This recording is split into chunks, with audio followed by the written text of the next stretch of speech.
Deputy Storytelling. How are you doing today? We are going to be reading a story, but first up we are going to be reading the Bible, then we are going to be doing the synopsis with Kimberly, then we are going to be reading Fellowship of the Ring, and I memorized what this book is called. I can't wait till I have to memorize the next book. I hope you guys enjoy. Make sure to hit the like button, subscribe, and hit the bell to never miss another video. And we are going to be listening along in the Bible. I hope you enjoy. I think he means we're going to be reading along in the Bible. I hope that's what he means. So we are on 1 Samuel chapter 4. This is the English Standard Version of the Bible.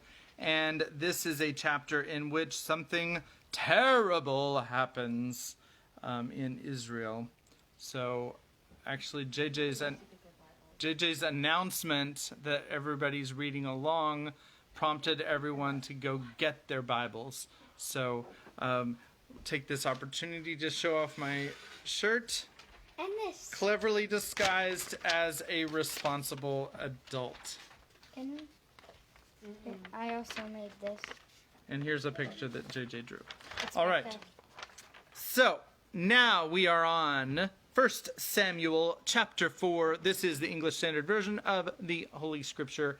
And let me begin. And the word of Samuel came to all Israel. Now Israel went out to battle against the Philistines. They encamped at Ebenezer, and the Philistines encamped at Aphek. The Philistines drew up in line against Israel, and when the battle spread, Israel was defeated before the Philistines, who killed about 4,000 men on the field of battle. I told you this was something terrible, but something even worse is about to happen. And when the people came to the camp, the elders of Israel said, "Why has the Lord defeated us today before the Philistines? Let us bring the ark of the covenant of the Lord here from Shiloh, that it may come among us and save us from the power of our enemies." Remember, the ark was in where Eli was with Samuel. Sorry, I'm rambling. Let us bring the ark of the covenant of the Lord here from Shiloh, that it may come among us and save us from the power of our enemies. So the people sent to Shiloh and brought from there the ark of the covenant of the Lord of hosts, who is enthroned on the cherubim. And the two sons of Eli, Hophni and Phinehas, were there with the ark of the covenant of God.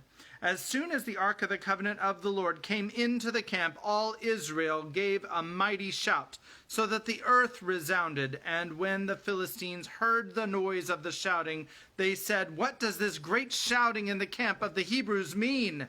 And when they learned that the ark of the Lord had come to the camp, the Philistines were afraid, for they said, "A god has come into the camp."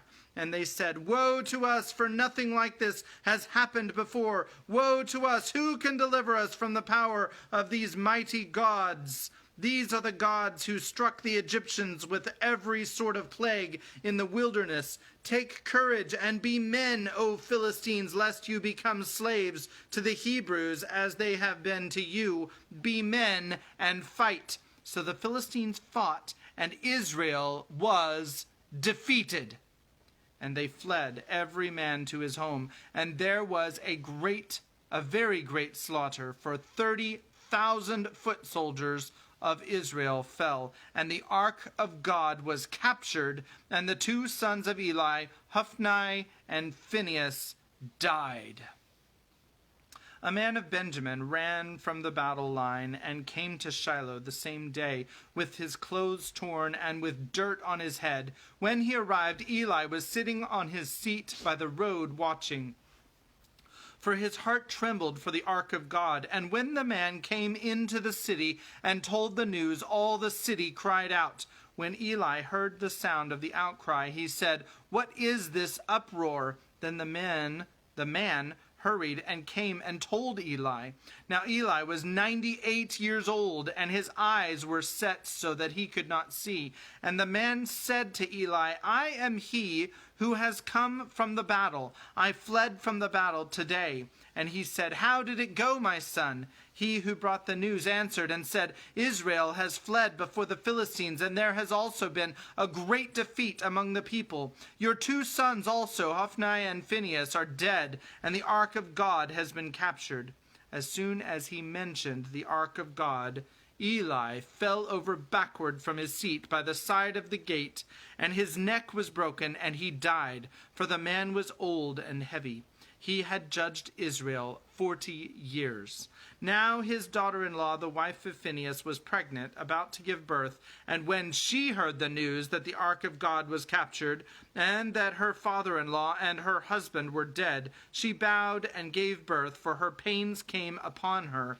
And about the time of her death, the women attending her said to her, Do not be afraid, for you have borne a son. But she did not answer or pay attention. And she named the child Ichabod, saying, The glory has departed from Israel, because the ark of God had been captured, and because of her father-in-law and her husband. And she said, The glory has departed from Israel, for the ark of God has been captured. So I told you that was a dark day in Israel. There was one thing that I wanted to mention that I didn't interrupt already, and I can't recall what it is. The 2 brothers died the same day. Right, the 2 brothers died on the same day, which that wasn't it though. I don't remember. Oh, this is what I was going to say. So, in Raiders of the Lost Ark, the movie, at the very beginning, they claim that he who marches with the Ark of the Covenant is invincible. Obviously not so, according to 1 Samuel chapter 4. So, it's still a good movie. I highly recommend it, but theologically unsound. So, at this time, We are doing this fake synopsis. oh, let's see. What did we read about yesterday? Something about Tom Bombadil and something about the... Did I show this picture? I don't remember if I did. So there's this picture. I think this might be his house. Yeah, you did. I did? Okay. Wait, I haven't seen it. Can I see it? Daniel says we did, but he didn't actually look at the picture. Looks like this. Cool. Okay. Something about Tom Bombadil. Of course, he's a grumpy old man. And, well, he is an old man anyway, so whether or not he's grumpy. He talks a lot, and his speech, even when he's not singing, is very rhythmic. I don't know if you noticed that. I tried to emulate that in my reading. Let's see. Basically, he fed the hobbits a lot, and they talked a lot. Did you have any other synopsis observations on that? First of all, he wasn't grumpy at all. Second of all, Okay. he was- JJ's here. JJ, calm down. JJ here for the real synopsis. Nope, me. I haven't done the synopsis. Okay, somebody give a synopsis. So, it actually was pretty much like Dad said for once. Except he wasn't grumpy like JJ said. They were fed a lot. They were fed a lot. They were. Quite a bit, even by Hobbit standards. So what happened after that is we learned that he's practically like older than the hills. And that's about like everything that Dad said applies. So about everything else is actually true for once. And he hasn't killed him off yet.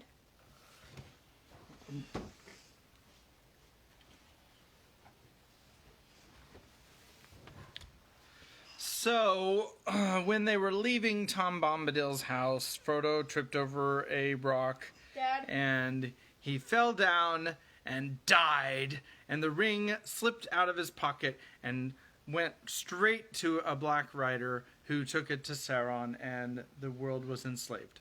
I spoke too soon. Sorry. Okay. Dad So, just loves killing they characters. they did end the chapter leaving Tom Bombadil's home, and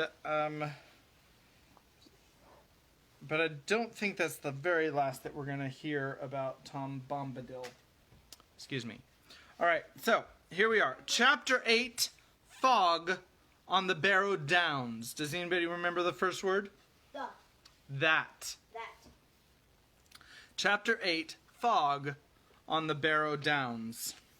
That night they heard no noises, but either in his dreams or out of them, he could not tell which, Frodo heard a sweet singing running in his mind, a song that seemed to come like a pale light behind a grey rain curtain, and growing stronger to turn the veil all to glass and silver, until at last it was rolled back, and a far green country opened before them under a swift sunrise. The vision melted into waking, and there was Tom whistling like a tree full of birds, and the sun was already slanting down the hill and through the open window. Outside everything was green and pale gold. After breakfast, which they again ate alone, they made ready to say farewell, as nearly heavy of heart as was possible on such a morning, cool, bright, and clean, under a washed autumn sky of thin blue.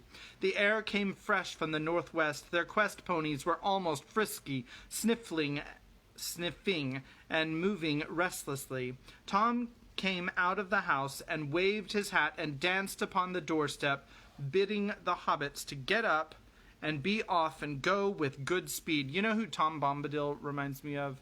The I can't remember the character's name in the Silver Chair. Yeah. The if you remember the character's name, put his name in the comments below. The dude in the house. Marshwiggle. Yeah. That's his name. All right. So anyway, sorry, that's who Tom Bombadil reminds me of. I don't know. His name's Tom Baker. His name's Tom Baker. All right. Okay. That's fine. They rode off along a path that wound away from behind the house and went slanting up toward the north end of the hill brow under which it sheltered. They had just dismounted to lead their ponies up to the last steep slope when suddenly Frodo stopped. "Goldberry," he cried, "my fair lady, clad all in silver green, we have never said farewell to her, nor seen her since the evening." He was so distressed that he turned back, but at that moment a clear call came rippling down. There on the hill brow she stood, beckoning to them. Her hair was flying loose, and as it caught the sun, it shone and shimmered. A light like the glint of water and dewy grass flashed from under her feet as she danced. They hastened up the last slope and stood breathless beside her. They bowed, but with a wave of her arm she bade them look round, and they looked out from the hilltop over the lands under the morning. It was now as clear and far seen as it had been veiled and misty when they stood upon the knoll in the forest, which could now be seen rising pale and green out of the dark trees in the west. In that direction the land rose in wooden ridges, green, yellow, russet under the sun, beyond which lay hidden the valley of the Brandywine. To the south, over the line of the Withywindle, there was a distant glint like pale glass, where the Brandywine River made a great loop in the lowlands and flowed away out of the knowledge of the hobbits. Northward, beyond the dwindling downs, the land ran away in flats and swellings of gray and green and pale earth colors until it faded into a featureless and shadowy distance. Eastward, the Barrow-Downs rose, ridge behind ridge, into the morning and vanished out of eyesight into a guess. It was no more than a guess of blue and a remote white glimmer blending with the hem of the sky. But it spoke to them out of memory and old tales of the high and distant mountains. They took a deep draught of the air and felt that a skip and a few short strides would bear them wherever they wished. It seemed faint-hearted to go jogging aside over the crumpled skirts of the downs toward the road, when they should be leaping, as lusty as Tom, over the stepping stones of the hills straight toward the mountains. Goldberry spoke to them and recalled their eyes and thoughts. "Speed now, fair guests," she said, "and hold to your purpose. North with the wind in the left eye, and a blessing on your footsteps. Make haste while the sun shines." And to Frodo she said, "Farewell, elf friend. It was a merry meeting." But Frodo found no words to answer. He bowed low and mounted his pony, and followed by his friends jogged slowly down the gentle slope behind the hill. Tom Bombadil's house and the valley and the forest were lost to view. The air grew warmer between the green walls of hillside and hillside, and the scent of turf rose strong and sweet as they breathed. Turning back, when they reached the bottom of the green hollow, they saw Goldberry, now small and slender like a sunlit flower against the sky. She was standing still watching them, and her hands were stretched out toward them. As they looked, she gave a clear call, and lifting up her hand, she turned and vanished behind the hill. Their way wound along the floor of the hollow and round the green feet of a steep hill into another deeper and broader valley, and then over the shoulder of the further hills, and down their long limbs, and up their smooth sides again, up on to the new hilltops, and down into new valleys. There was no tree nor any visible water. It was a country of grass and short springy turf, silent except for the whisper of the air over the edges of the land, and high, lonely cries of strange birds.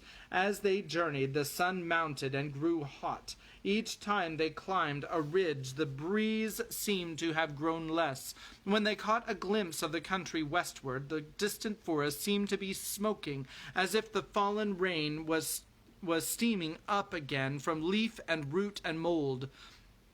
A shadow now lay round the edge of sight, a dark haze above which the upper sky was like a blue cap, hot and heavy.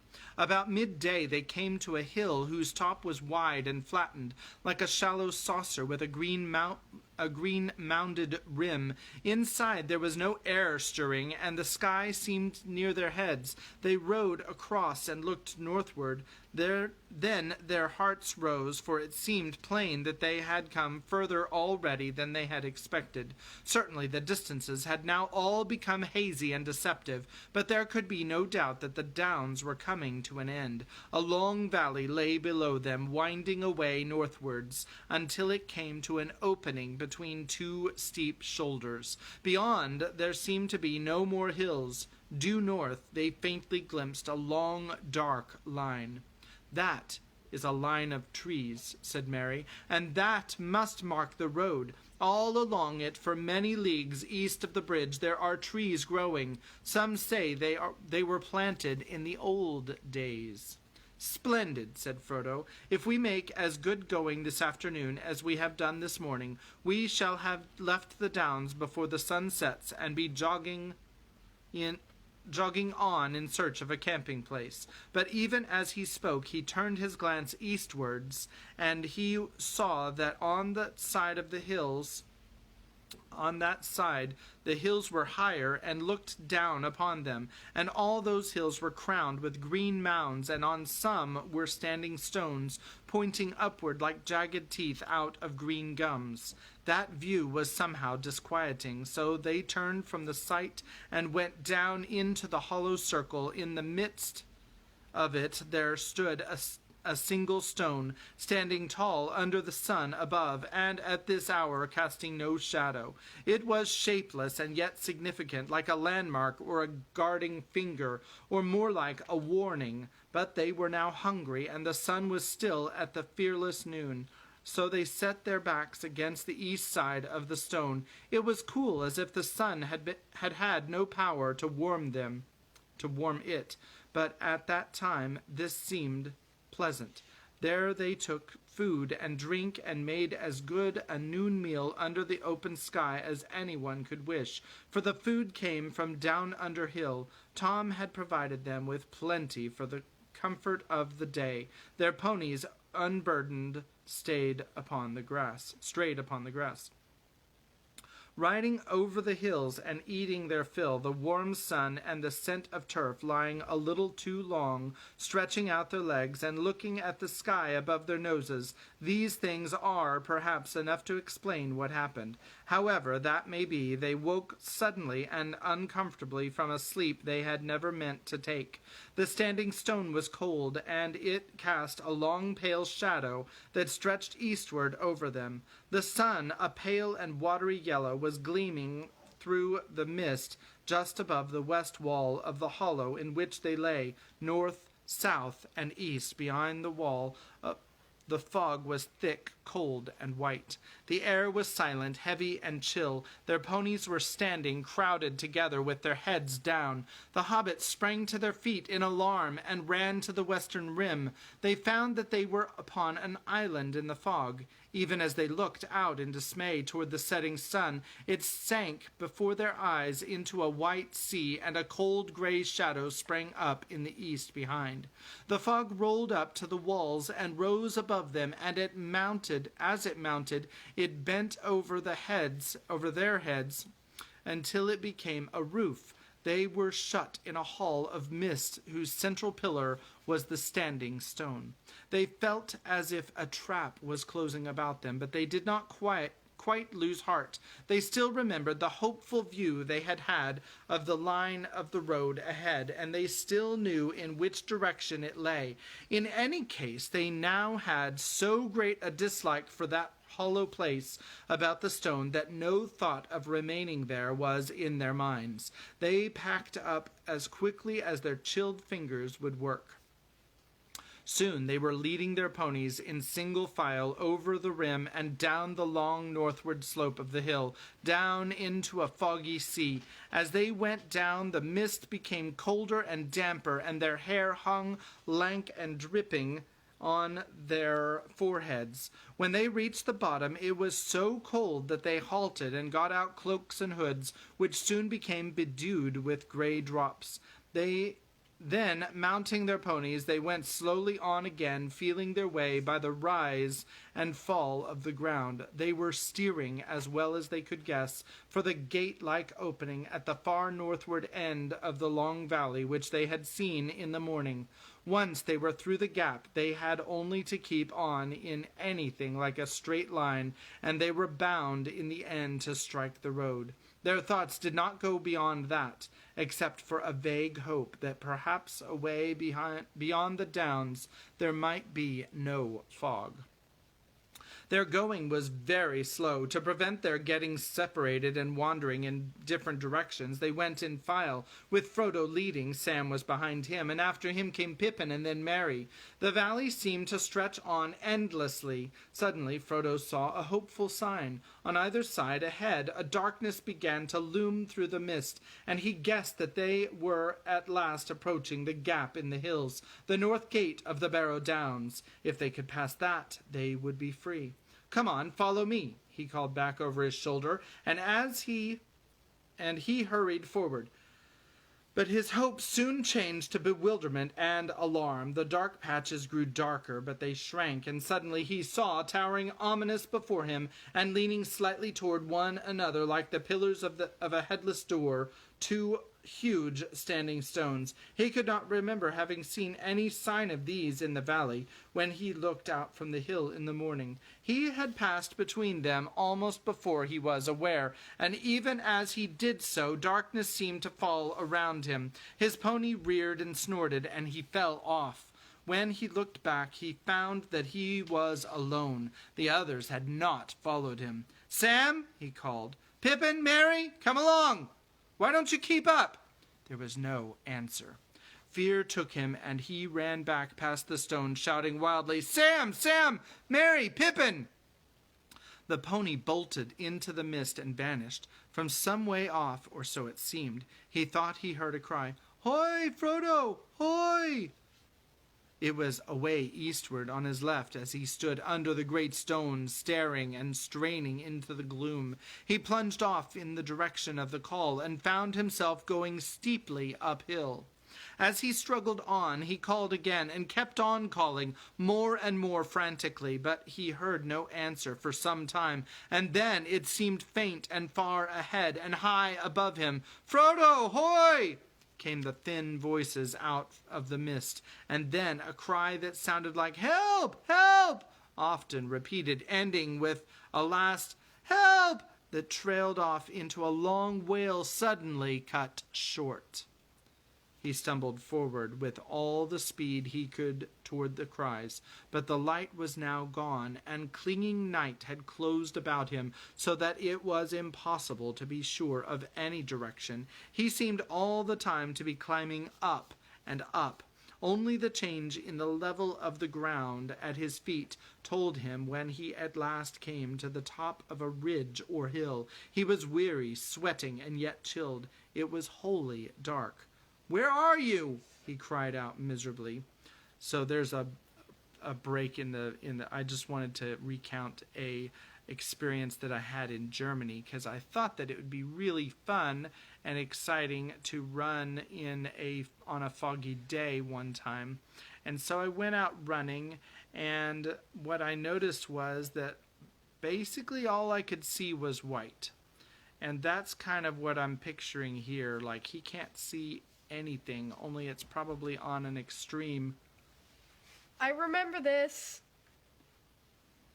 It's probably on an extreme that is, like 7 or 10-fold the kind of fog that I had. So anyway, that's all right. Back to the story. There was no reply. He said, "Where are you?" Remember?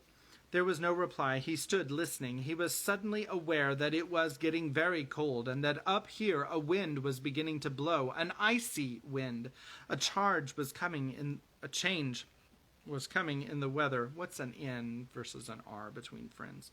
The mist was flowing past him now in shreds and tatters. His breath was smoking, and the darkness was less near and thick. He looked up and saw with surprise that faint stars were appearing overhead amid the strands of hurrying cloud and fog. The wind began to hiss over the grass. He imagined suddenly that he caught a muffled cry, and he made towards it. And even as he went forward, the mist was rolled up and thrust aside, and the starry sky was unveiled. A glance showed him that he was now facing southward, and was on a round hilltop which he must have climbed from the north. Out of the east the biting wind was blowing. To his right there loomed against the westward stars a dark black shape. A great barrow stood there. "Where are you?" he cried again, both angry and afraid. "Here," said a voice deep and cold that seemed to come out of the ground. "I am waiting for you." "No," said Frodo, but he did not run away. His knees gave, and he fell on the ground. Nothing happened, and there was no sound. Trembling, he looked up, in time to see a tall, dark figure like a shadow against the stars. It leaned over him. He thought there were 2 eyes, very cold, though lit with a pale light that seemed to come from some remote distance. Then a grip, stronger and colder than iron, seized him. The icy touch froze his bones, and he remembered no more. When he came to himself again, for a moment he could recall nothing except a sense of dread. Then suddenly he knew that he was imprisoned, caught hopelessly. He was in a barrow. A Barrow-wight had taken him, and he was probably already under the dreadful spells of the Barrow-wights about which whispered tales spoke. He dared not move, but lay as he found himself, flat on his back upon a cold stone with his hands on his breast. But though his fear was so great that it seemed to be part of the very darkness that was around him, he found himself as he lay thinking about Bilbo Baggins and his stories, of their jogging along together in the lanes of the Shire and talking about roads and adventures. There is a seed of courage hidden, often deeply it is true, in the heart of the fattest and most timid hobbit, waiting for some final and desperate danger to make it grow. Frodo was neither very fat nor very timid, indeed, though he did not know it. Bilbo and Gandalf had thought him the best hobbit in the Shire. He thought he had come to the end of his adventure, and a terrible end, but the thought hardened him. He found himself stiffening as if for a final spring. He no longer felt limp like a helpless prey. As he lay there thinking and getting a hold of himself, he noticed all at once that the darkness was slowly giving way. A pale greenish light was growing round him. It did not at first show him what kind of a place he was in, for the light seemed to be coming out of himself and from the floor beside him, and had not yet reached the roof or wall. He turned, and there in the cold glow he saw lying beside him Sam, Pippin, and Merry. They were on their backs, and their faces looked deathly pale, and they were clad in white. About them lay many treasures of gold, maybe, though in that light they looked cold and unlovely. On their heads were circlets, gold chains were about their waists, and on their fingers were many rings. Swords lay by their sides, and shields were at their feet, but across their 3 necks lay one long, naked sword. Suddenly a song began, a cold murmur rising and falling. The voice seemed far and away, and immeasurably dreary, sometimes high in the air and thin, sometimes like a low moan from the ground. Out of the formless stream of sad but horrible sounds, strings of words would now and again shape themselves, grim, hard, cold words, heartless and miserable. The night was railing against the morning of which it was bereaved, and the cold was cursing the warmth for which it hungered. Frodo was chilled to the marrow. After a while, the song became clearer, and with dread in his heart he perceived that it had changed into an incantation. Cold be hand and heart and bone, and cold be sleep under stone, never more to wake on stony bed, never till the sun fails and the moon is dead. In the black wind the stars shall die, and still on gold here let them lie, till the Dark Lord lifts his hand over dead sea and withered land. He heard behind his head a creaking and scraping sound. Raising himself on one arm, he looked and saw now in the pale light that they were in a kind of passage which behind them turned a corner. Round the corner a long arm was groping, walking on its fingers toward Sam, who was lying nearest, and toward the hilt of the sword that lay upon him. At first Frodo felt as if he had indeed been turned into stone by the incantation. Then a wild thought of escape came to him. He wondered if he put on the ring whether the Barrow-wight would miss him, and he might find some way out. He thought of himself running free over the grass, grieving for Merry and Sam and Pippin, but free and alive himself. Gandalf would admit that there had been nothing else he could do. But the courage that had been awakened in him was now too strong. He could not leave his friends so easily. He wavered, groping in his pocket, and then fought with himself again, and as he did so the arm crept nearer. Suddenly resolve hardened in him, and he seized a short sword that lay beside him, and kneeling, he stooped low over the bodies of his companions. With what strength he had, he hewed at that crawling arm near the wrist, and the hand broke off. But at the same moment the sword splintered up to the hilt. There was a shriek, and the light vanished. In the dark there was a snarling noise. Frodo fell forward over Merry, and Merry's face felt cold. All at once back into his mind, from which it had disappeared, with the first coming of the fog, came the memory of the house down under the hill, and of Tom singing. He remembered the rhyme that Tom had taught them. In the small, desperate voice he began, "Ho, Tom Bombadil," and with that name his voice seemed to grow strong. It had a full and lively sound, and the dark chamber echoed as if to drum and trumpet. Ho, Tom Bombadil, Tom Bombadillo! By water, wood, and hill, by the reed and willow, by fire, sun, and moon, hearken now and hear us. Come, Tom Bombadil, and for our need is near us. There was a sudden deep silence in which Frodo could hear his heart beating. After a long, slow moment he heard plain but far away, as if it was coming down through the ground or through thick walls, an answering voice singing, Old Tom Bombadil is a merry fellow, bright blue his jacket is, and his boots are yellow. None has ever caught him yet, for Tom he is the master. His songs are stronger songs, and his feet are faster.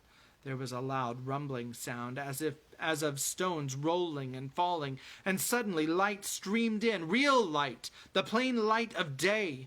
A low door-like opening appeared at the end of the chamber beyond Frodo's feet, and there was Tom's head, hat, feather, and all, framed against the light of the sun rising red behind him. The light fell upon the floor and upon the faces of the three hobbits lying beside Frodo. They did not stir, but the sickly hue had left them. They looked now as if they were only very deeply asleep.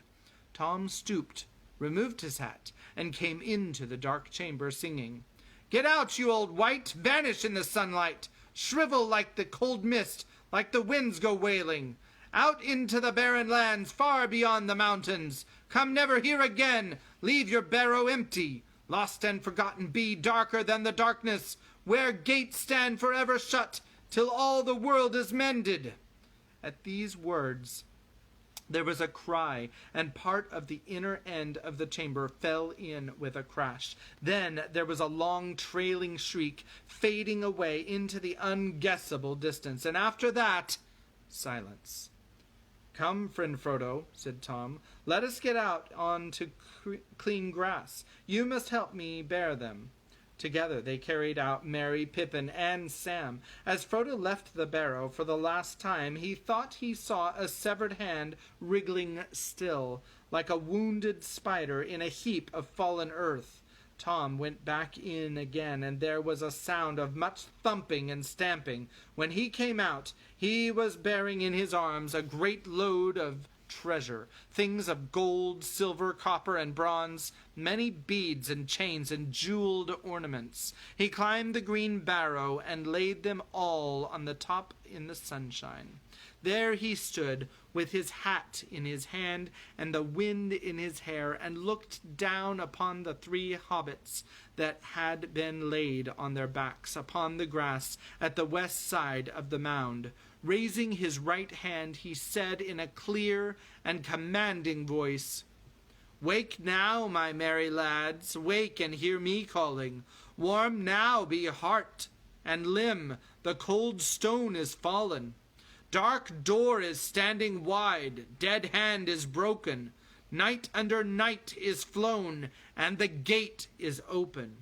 To Frodo's great joy, the hobbits stirred, stretched their arms, rubbed their eyes, and then suddenly sprang up. They looked about in amazement, first at Frodo and then at Tom, standing large as life on the barrow top above them, and then at themselves in their thin white rags, crowned and belted with pale gold and jingling with trinkets.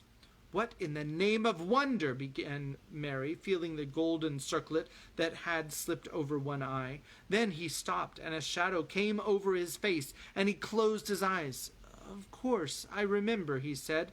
The men of Carn Dûm came on us at night, and we were worsted. Ah, the spear in my heart! He clutched at his breast. No, no, he said, opening his eyes. What am I saying? I have been dreaming. Where did you get to, Frodo? I thought that I was lost, said Frodo, but I don't want to speak of it. Let us think of what we are to do now. Let us go on. Dressed up like this, sir? Said Sam. Where are my clothes? He flung his circlet, belt, and rings on the grass, and looked round helplessly as if he expected to find his cloak, jacket, and breeches, and other hobbit garments lying somewhere to hand. "You won't find your clothes again," said Tom, bounding down from the mound and laughing as he danced round them in the sunlight. One would have thought that nothing dangerous or dreadful had happened, and indeed the horror faded out of their hearts as they looked at him and saw the merry glint in his eyes. "What do you mean?" asked Pippin, looking at him, half puzzled and half amused. "Why not?" But Tom shook his head, saying, "You found yourselves again out of the deep water. Clothes are but little loss if you escape from drowning. Be glad, my merry friends, and let the warm sunlight heat now your heart and limb. Cast off these cold rags, run naked on the grass while Tom goes a-hunting." He sprang away downhill, whistling and calling. Looking down after him, Frodo saw him running away southwards along the green hollow between their hill and the next, still whistling and crying, "Hey now, come hoy now, whither do you wander? Up, down, near or far, here, there, or yonder? Sharp ears, wise nose, swish tail, and bumpkin, white socks, my little lad, and old fatty lumpkin." So he sang, running fast, tossing up his hat and catching it until he was hidden by a fold of the ground. But for some time his "Hey now, hoy now" came floating back down the wind, which had shifted round toward the south. The air was growing very warm again. The hobbits ran about for a while on the grass, as he told them. Then they lay basking in the sun with the delight of those that had been wafted suddenly from bitter winter to a friendly clime, or of people that, after being long ill and bedridden, wake one day to find that they are unexpectedly well, and the day is again full of promise. By the time that Tom returned, they were feeling strong and hungry. He reappeared, hat first, over the brow of the hill, and behind him came in an obedient line 6 ponies, their own 5, and one more. The last was plainly old fatty Lumpkin. He was larger, stronger, fatter, and older than their own ponies. Mary, to whom the others belonged, had not, in fact, given them any such names, but they answered to the new names that Tom had given them for the rest of their lives. Tom called them one by one, and they climbed over the brow and stood in a line. Then Tom bowed to the hobbits. "Here are your ponies now," he said.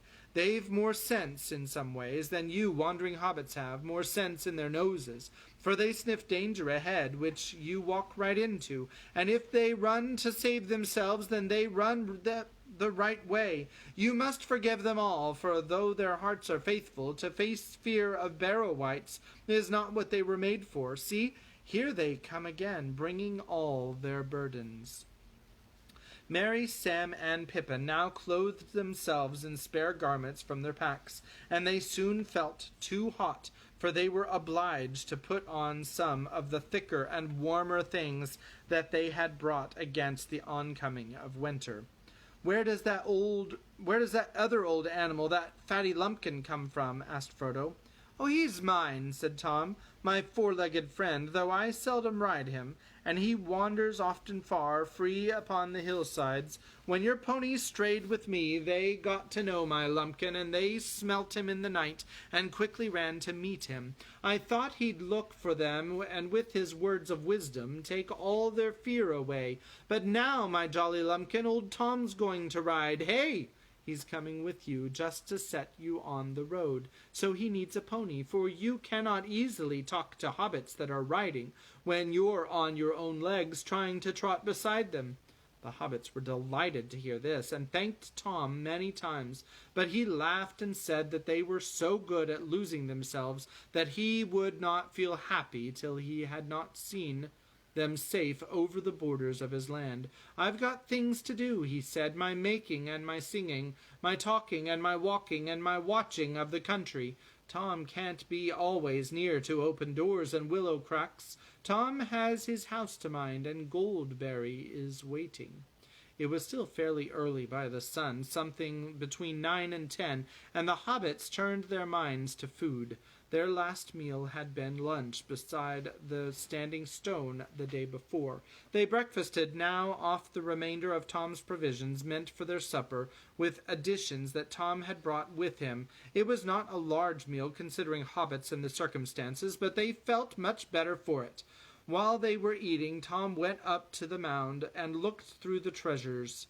Most of these he made into a pile that glistened and sparkled on the grass. He bade them lie there, free to all finders, birds, beasts, elves, or men, and all kindly creatures, for so the spell of the mound should be broken and scattered, and no wight ever come back to it. He chose for himself from the pile a brooch set with blue stones, many shaded like flax flowers or the wings of blue butterflies. He looked long at it as if stirred by some memory, shaking his head and saying at last, "Here is a pretty toy for Tom and for his lady. Fair was she who long ago wore this on her shoulder.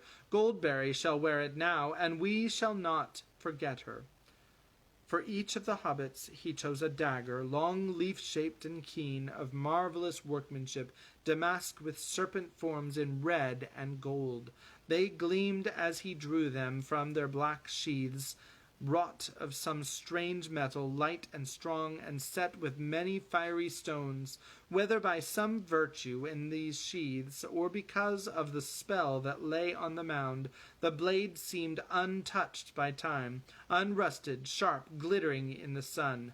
"Old knives are long enough as swords for hobbit people," he said. "Sharp blades are good to have if shire folk go walking east, south, or far away into dark and danger." Then he told them that these blades were forged many long years ago by men of Westernesse. They were foes to the Dark Lord, but they were overcome by the evil king of Carndum in the land of Angmar. "Few now remember them," Tom muttered, "yet still some go wandering, sons of forgotten kings, walking in loneliness, guarding from evil things folk that are heedless." The hobbits did not understand his words, but as he spoke they had a vision as if it were of a great expanse of years behind them, like a vast shadowy plain over which there strode shapes of men, tall and grim, with bright swords, and last came one with a star on his brow. Then the vision faded, and they were back in the sunlit world. It was time to start again. They were made ready, packing their bags and lading their ponies. Their new weapons they hung on their leather belts under their jackets, feeling them very awkward and wondering if they would be of any use. Fighting had not before occurred to any of them as one of the adventures in which their flight would land them. At last they set off. They led their ponies down the hill, and then, mounting, they trotted quickly along the valley. They looked back and saw the top of the old mound on the hill, and from it the sunlight on the gold went up like a yellow flame. Then they turned a shoulder of the downs, and it was hidden from view. Though Frodo looked about him on every side, he saw no sign of the great stone standing like a gate, and before long they came to the northern gap and rode swiftly through, and the land fell away before them. It was a merry journey, with Tom Bombadil trotting gaily beside them, or before them, or on Fatty Lumpkin, who could move much faster than his girth promised. Tom sang most of the time, but it was chiefly nonsense, or else perhaps a strange language unknown to the hobbits, an ancient language whose words were mainly those of wonder and delight. They went forward steadily, but they soon saw that the road was further away than they had imagined. Even without a fog, their sleep at midday would have prevented them from reaching it until after nightfall on the day before. The dark line they had seen was not a line of trees, but a line of bushes growing on the edge of a deep dike with a steep wall on the further side. Tom said that it had once been the boundary of a kingdom, but a very long time ago. He seemed to remember something sad about it and would not say much.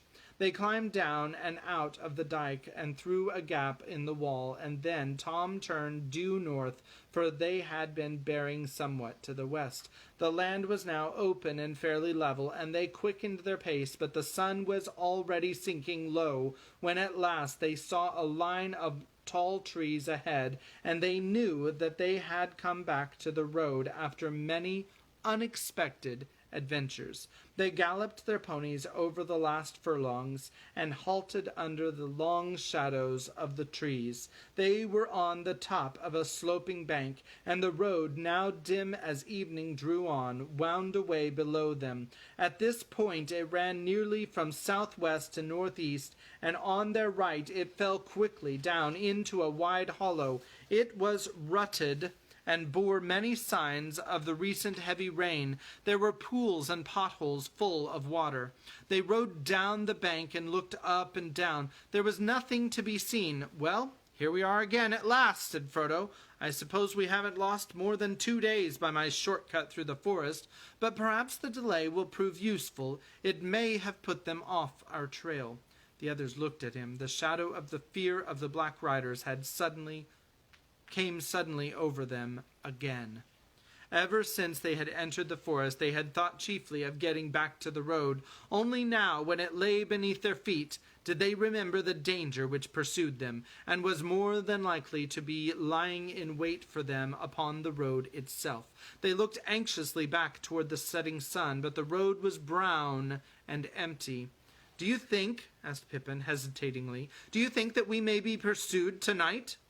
"No, I hope not," answered Tom Bombadil, "nor perhaps the next day, but do not trust my guess, for I cannot tell for certain. Out east my knowledge fails. Tom is not master of riders from the Black Land far beyond his country." All the same, the hobbits wished he was coming with them. They felt that he would know how to deal with the Black Riders, if anyone did.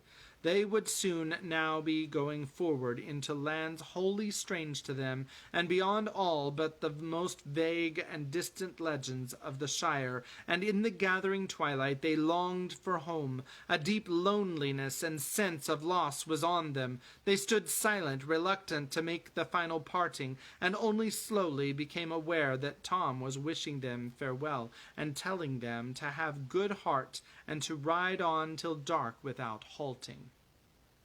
"Tom will give you good advice till this day is over. After that your own luck must go with you and guide you. 4 miles along the road you'll come upon a village, Bree, under Bree Hill, with doors looking westward.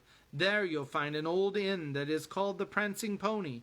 Barleyman Butterbeer is the worthy keeper. There you can stay the night, and afterward the morning will speed you upon your way.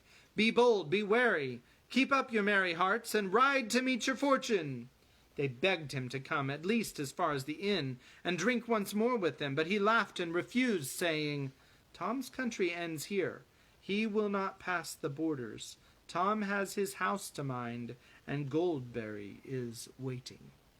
Then he turned, tossed up his hat, leapt on Lumpkin's back, and rode up over the bank and away, singing, into the dark. The hobbits climbed up and watched him until he was out of sight. "I am sorry to take leave of Master Bombadil," said Sam. "He's a caution and no mistake. I reckon we may go a good deal further and see naught better nor queerer. But I won't deny I'll be glad to see this prancing pony he spoke of. I hope it'll be like the Green Dragon away back home. What sort of folk are they in Bree?" "There are hobbits in Bree," said Mary, "as well as big folk. I dare say it will be homelike enough. The pony is a good inn by all accounts. My people ride out there now and again." "It may be all we could wish," said Frodo, "but it is outside the Shire all the same. Don't make yourself too much at home. Please remember, all of you, that the name of Baggins must not be mentioned. I am Mr. Underhill, if any name must be given." They now mounted their ponies and rode off suddenly into the evening. Darkness came down quickly as they plodded slowly downhill and up again, until at last they saw lights twinkling from some distance ahead. Before them rose Bree Hill, barring the way, a dark mass against misty stars, and under its western flank nestled a large village. Towards it they now hurried, desiring only to find a fire and a door between them and the night. And the next chapter is chapter 9, and it is called At the Sign of the Prancing Pony. And the first word is the name of the city called Bree. So, and that is not Brie like the cheese. Brie like the cheese is B-R-I-E, but this is Bree like the name of the city in Tolkien's imaginary story, Bree, B-R-E-E. So I hope that you're enjoying this story. This is a lot of fun for me. I really like it. I know Rebecca got behind. She's finishing up her classes, and the traveling did not help her either. So JJ fell asleep, so we'll have to get him to bed. And I hope that you have a great night, and we'll see you again tomorrow for another chapter of the story. God bless.